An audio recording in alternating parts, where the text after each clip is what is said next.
ಹತ್ಯೆ ಪ್ರಕರಣವನ್ನು ಇದೀಗ ರಾಜ್ಯ ಸರ್ಕಾರ ಸಿಐಡಿ ತನಿಖೆಗೆ ಒಪ್ಪಿಸಿದೆ. ಈ ಬಗ್ಗೆ ಮಾತಾಡಲಿಕ್ಕೆ ನೇಹಾ ಅವರ ತಂದೆ ನಿರಂಜನ್ ಹಿರೇಮಠ ಅವರು ಇದ್ದಾರೆ, ಅವ್ರನ್ನ ಮಾತಾಡ್ತೀನಿ. ಸರ್, ತಮ್ಮ ಮಗಳ ಹತ್ಯೆ ಪ್ರಕರಣವನ್ನು ಸಿಐಡಿ ತನಿಖೆಗೆ ಒಪ್ಪಿಸಿದೆ ರಾಜ್ಯ ಸರ್ಕಾರ, ಏನು ಹೇಳ್ತೀರಿ ಸರ್?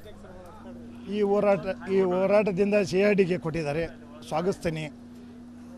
ಈಗಾದರೂ ಕೂಡ ಮುಖ್ಯಮಂತ್ರಿಗಳಿಗೆ ಸರಿಯಾಗಿ ಮಾಹಿತಿ ಸಿಕ್ಕಿದೆ ಅಂತ ಇದ್ದೇನೆ. ಯಾಕಂದರೆ ಅನೇಕ ಮಂತ್ರಿಗಳು, ಡಿ ಕೆ ಶಿವಕುಮಾರ್ ಸಾಹೇಬರಾಗಲಿ, ಉಪಮುಖ್ಯಮಂತ್ರಿಗಳು ಮತ್ತು ಅನೇಕ ಎಲ್ಲ ಕಾಂಗ್ರೆಸ್ ಮುಖಂಡರು, MLAಗಳು ಅನೇಕ ಭಾಗದಿಂದ ಬಂದು ನಮ್ಮ ಕಡೆಯಿಂದ ಪ್ರಾಥಮಿಕ ಹಂತದಿಂದ ಎಲ್ಲ ವರದಿಯನ್ನು ತೊಗೊಂಡು ಅವ್ರಿಗೆ ಹೋಗಿ ವರದಿಯನ್ನು ಕೊಟ್ಟು ಅವ್ರ ಕಡೆಯಿಂದ ಇವತ್ತು ಬೆಳಿಗ್ಗೆ ಆದೇಶ ಮಾಡಿಸಿದ್ದಾರೆ.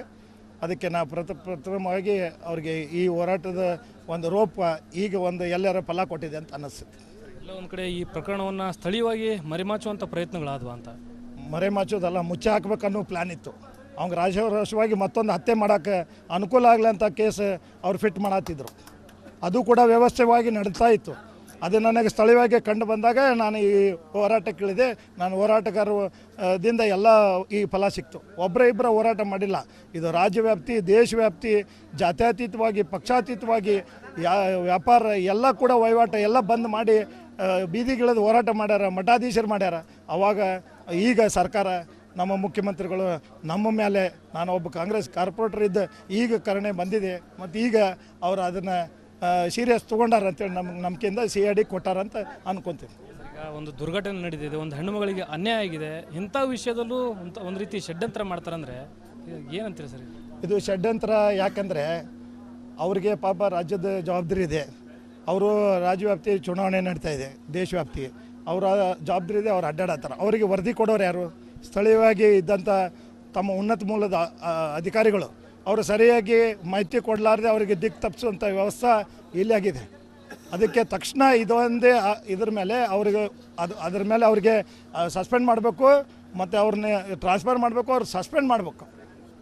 ಸ್ಥಳೀಯ ಕಮಿಷನರ್ಗೆ ಅವ್ರ ದಿಕ್ಕು ತಪ್ಪಿಸಿ ಈ ಹೇಳಿಕೆ ಕೊಟ್ಟು ಇಷ್ಟೆಲ್ಲ ರಾಮಾಯಣ ಆಗೋಕ್ಕೆ ಅವರೇ ಕಾರಣ.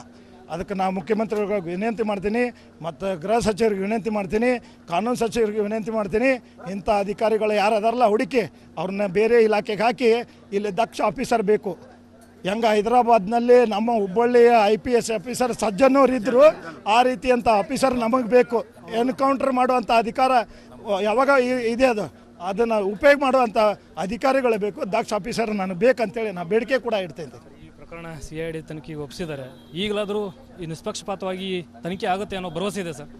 ಈಗಾಗಲೇ ಅವರು ಯಾವ ಆಫೀಸರ್ ನನ್ನ ಸಂಪರ್ಕದಲ್ಲಿ ಬರ್ತಾರೆ, ನಾನು ಏನು ವರದಿ ತೊಗೊಂಡು ಬರ್ತಾರೆ, ಅವ್ರು ಏನು ಮಾಹಿತಿ ತೊಗೊಂಡು ಬರ್ತಾರೆ, ನಾನು ನೋಡಿಕೊಂಡು ಅವ್ರಿಗೂ ಕೂಡ ನಾನು ವಿನಂತಿ ಮಾಡ್ತೀನಿ. ಮಾಧ್ಯಮ ಮುಖಾಂತರ, ನಮ್ಮ ಹೋರಾಟಕರ ಮುಖಾಂತರ, ಮತ್ತು ನಮ್ಮ ಮಠಾಧೀಶರ ಪರವಾಗಿ, ನಮ್ಮ ಎಲ್ಲ ಸಮಾಜದ ಪರವಾಗಿ, ನನ್ನ ವ್ಯಾಪಾರಸ್ಥರ ಸಂಘದವ್ರ ಪರವಾಗಿ ನಾನು ವಿನಂತಿ ಮಾಡ್ತೀನಿ. ನೀವಾದರೂ ಕೂಡ ನಿಷ್ಪಕ್ಷವಾಗಿ ಯಾರ್ದು ಒತ್ತಡಕ್ಕೆ ಒಳಗಾಗಲಾರ್ದೆ ಅವ್ರನ್ನ ದಯಮಾಡಿ ನೀವು ಅದನ್ನು ತನಿಖೆ ಮಾಡಬೇಕು. ಇವತ್ತು ನಾನಿದ್ದರೂ ಕೂಡ ಇನ್ವಾಲ್ವ್ಮೆಂಟ್ ಇದ್ದರೂ ನನ್ನೂ ಅರೆಸ್ಟ್ ಮಾಡಬೇಕು.